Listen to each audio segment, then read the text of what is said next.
Assalamualaikum warahmatullahi wabarakatuh. Ladies and gentlemen, today I will tell you about how bored I am because of COVID-19 and work from home. We all know that since March 2020, we all still work from home until now. Every day, we're looking at our laptops, our cell phones, and other gadgets, not for watching movies but for carrying out our academic activities.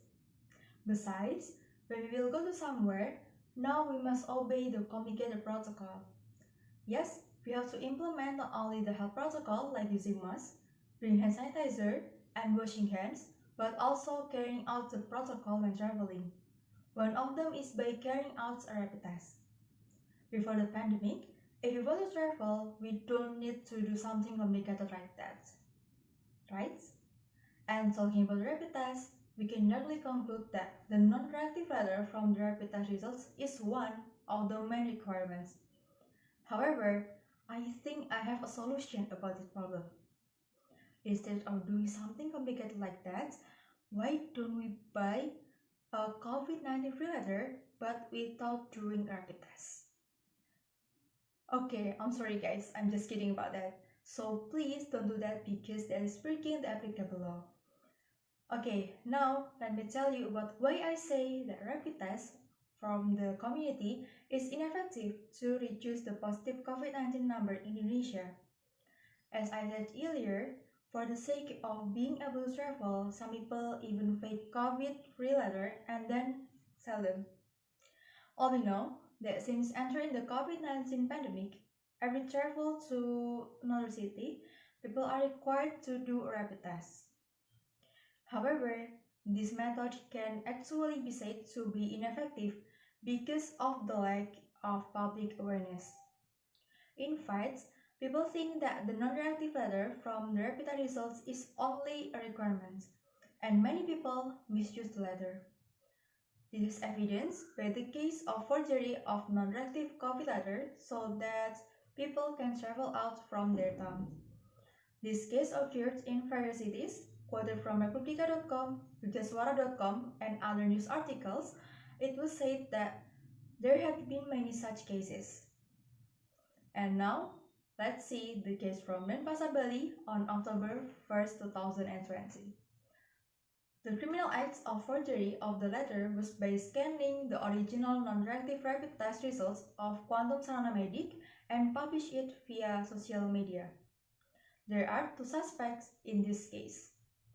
The first aspect is tasked with offering the results of the COVID-19 rapid test via social media Facebook for 50,000 rupiahs. If someone orders, then the first suspect will ask for client's identity and then send it to the second suspect. The second suspect is responsible to make COVID-19 rapid test letter from the client. This is done by editing after scanning the original letter through the Photoshop application. After that, the first suspect was in charge of printing and meeting the clients. Then, the results will be divided in half and will be used for daily needs. Ironically, the fake letter was able to get the clients out from Bali to Java.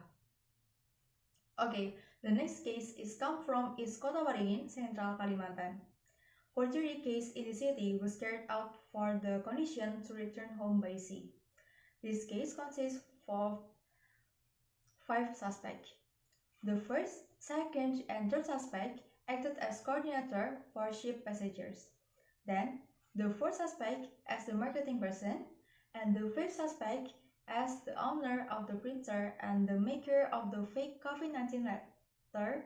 And then the police explains the chronology of the incident starting with the first, second, and third suspect asked the fourth suspect to find or produce a fake COVID-19 rapid test results letter.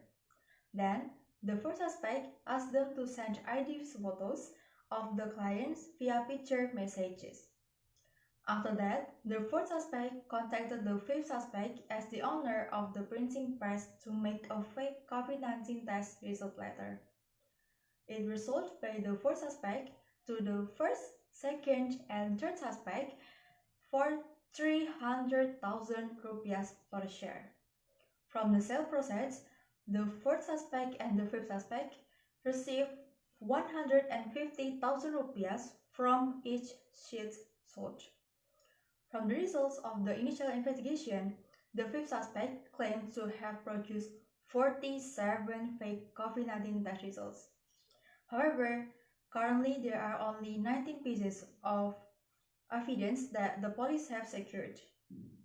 Director of Sultan Imanuddin Hospital Pangkalan Bun said that the falsification of the COVID-19 rapid test results was known from three characteristics. 1. The local government logos and letterhead that didn't match. 2. In addition, unregistered laboratory number and registration letters. 3. As well as the Francis name of the doctor who issued the letter. Meanwhile, the fifth suspect said he made a fake COVID-19 letter based on the copy and paste results of the original COVID-19 test results letter belonging to one of his friends. Besides, there were more cases with similar motives that occurred in several regions. Therefore, from this case, it can be seen that the community did a rapid test not because of awareness, but just to fulfill the requirements to be able to travel. In addition, people who have been declared non-reactive in the rapid test results tend to think that for 14 days, it will not be COVID-reactive. So, it can be said that people understanding the importance of the rapid test results in an inaccurate sense. From this, we can know that one of the main factors in the ineffectiveness of holding a rapid test in resolve the spread of COVID-19 tests is the lack of public awareness about it.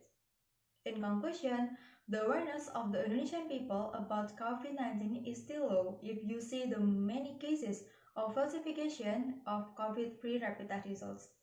It is one of the main factors in society that it commits violation due to the high cost of conducting a rapid test. So, the government should hold a mass PCR test for free so that accurate results can be achieved, the positive community can be handled immediately, and in the end, the positive COVID number in Indonesia can continue to follow and gradually become zero positive. Besides that, if viewed from the way the suspect faked the result of the rapid test, perhaps the health facility that issued the non-reactive COVID-19 letter could add the legal requirements of the letter. For example, by adding a hologram and adding a barcode so that the letter couldn't be scanned and faked easily. So it can be immediately known its authenticity. Okay, that's all for me. You can ask to me if you have some question. Thank you. Wassalamualaikum warahmatullahi wabarakatuh.